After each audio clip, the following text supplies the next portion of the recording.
So Darn Fun Hidden Button Placket, take one.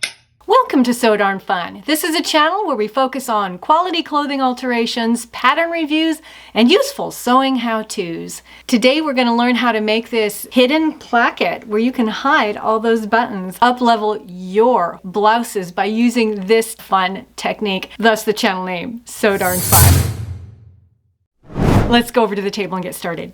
So the first thing we want to do is to trace our right front pattern piece. Only the right front, because this is where our buttonholes are going to be on a woman's blouse, not on the left side. So if you have any clue as to why they are on the right front side only, let us know in the comments below.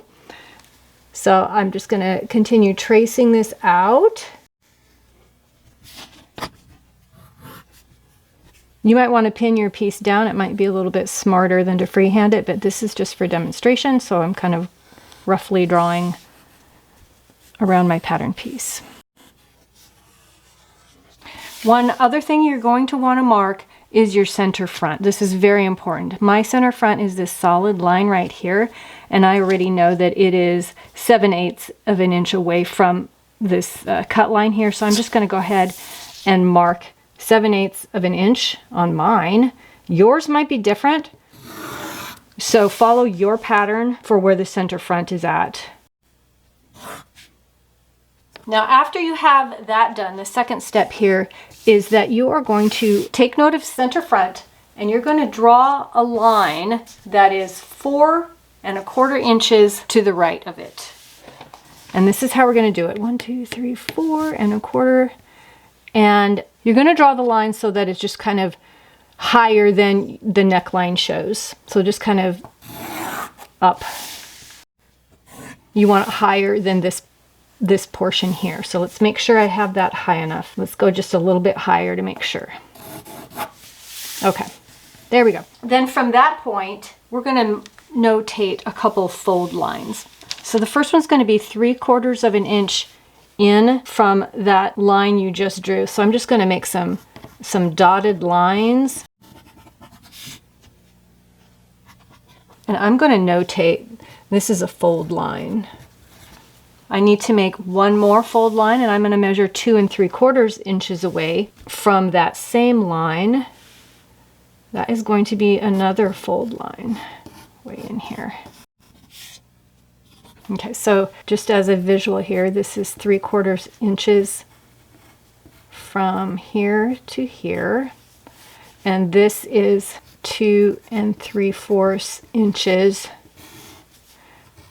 from here to here. Okay, so step number 3. Now what I want you to do is cut along the straight line that you drew originally.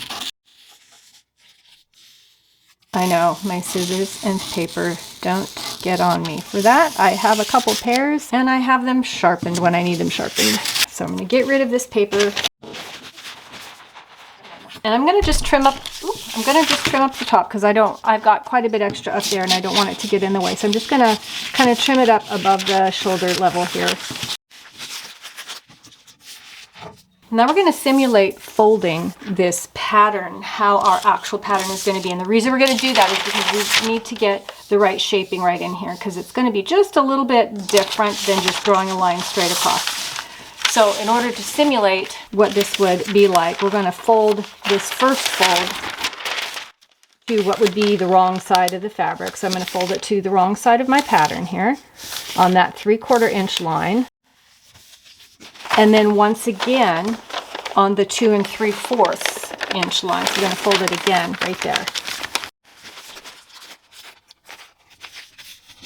So now this is what it looks like from the front. We have this line here. This is our center front. This is not the edge of the fabric. This is where our buttonholes go. Okay? And since we're going to cover that, I can feel the edge of my paper underneath. Now if I had fabric I might be able to see through, but I'm drawing a line where I feel it. You can't see it probably, but I can feel it, and it's about 1/2 inch away from where my center front is. I'm going to just take what I have left and I'm going to fold it so it hits or just covers that line, and it will leave about 1 inch about an inch of fabric that covers your button placket. Now at this point, what we're interested in here is this portion. We need to draw that in correctly, so I'm going to grab my pattern piece and I'm going to line it up with those shoulders. We don't try to line up these edges here, remember, because these don't have anything to do with the pattern really anymore. We just want to line it up with the shoulders and this neck edge, and then continue drawing in the shape until we run to the edge of the paper. That's it right there. Now we can cut. Let's cut that. And you'll see on my pattern it curves up just a little bit right at the edge of the fold there. So I'm going to continue cutting this out. I will fast forward this.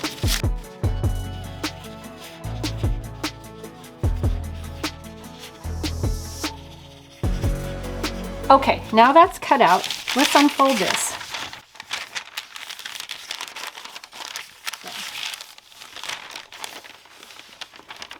See how it's got those little peaks there? That's what we want to know. That's why we did this whole folding thing beforehand. So now that we've got this cut out, let's take this to real fabric and I'll show you how I sewed my sleeveless ruffle blouse. So first of all, notice that I have drawn in the dart of my blouse because my blouse has a dart. I'm only going to show the right side because that's the only side we're altering. So you're going to need to cut your right side and your left side out separately. Cut your left side out just as per your pattern. So I'll cut out the right side here.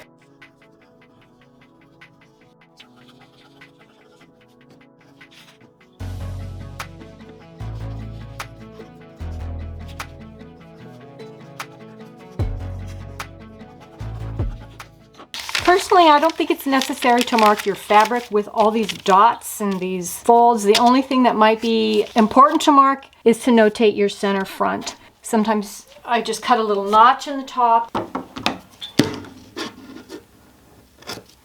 And then that reminds me how far that is from the raw edge. But I have the notations on my pattern, and so I know exactly what I need to press in before I start doing anything. So what I'm going to do is going to go to the iron, and the first thing I want to do is fold in this 3/4 of an inch and then fold in the 2 3/4 of an inch. Let's go do that. All right, here's the front laying right side up on my ironing board. Here is the front edge. I've got buttonholes marked along the center front. So the first thing I'm going to do is turn it over and to the wrong side, I'm going to fold this in 3/4 of an inch and I'm going to press it.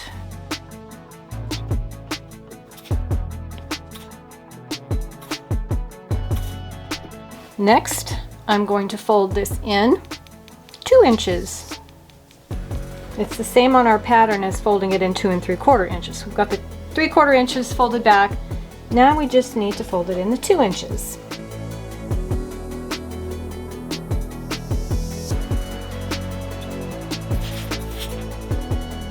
And from the front side, this is what it looks like. You might be able to see through it a little bit, and you can see where the folded edge comes in underneath. And at this point, you can, it's optional, stitch this down right here to hold it, but it's not necessary because the buttonholes are going to hold all the layers down. I also want to note that I don't usually use interfacing. At least I don't use an interfacing that I leave in because it'll make it really stiff, and I don't want a stiff button line. The only thing that I do is tear away interfacing when I'm stitching those buttonholes. So as an option, we can baste this to keep it in place so it doesn't move around as we put those buttonholes in. So let's go ahead and baste it. If you're more skilled and you know that you can hold it in place with pins, whatever, then please do that. I'm just going to try to make this as hassle-free as possible for those who might be a little bit newer to this kind of a thing. I'm just going to baste close to the fold because I think that's going to serve us well for now. I'll take the stitch out later.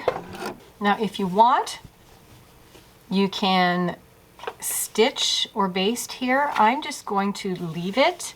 You could also pin it if you don't want it to switch around. And now what we're going to do is sew those buttonholes. So we need to sew these buttonholes before we fold this portion to the outside. So let's get those buttonholes in. So I like to use strips of tearaway interfacing when I do buttonholes, and I am fortunate enough to have a really nice buttonholer machine. So I'm just going to put this piece under here for now and start my buttonhole. And when I'm done, I can do the second one and the third one. And when I run out, I just rip it off and continue on. That's my method. I'm sure there's many others.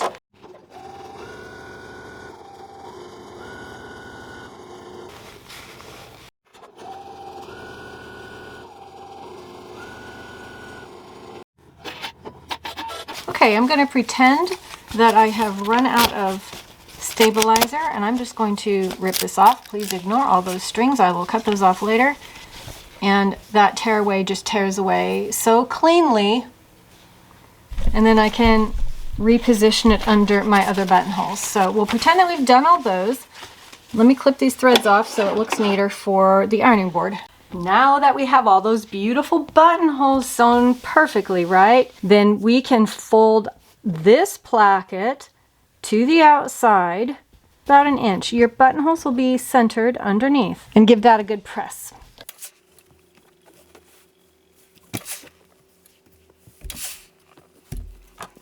You can see that the neck edge aligns well with the existing neck edge. You can baste that so it doesn't move, and then at the bottom, baste the bottom also. So you would go ahead and sew the rest of your blouse the way that the directions are, and it's really, really cute. Let's just get one last close-up of that beautiful placket.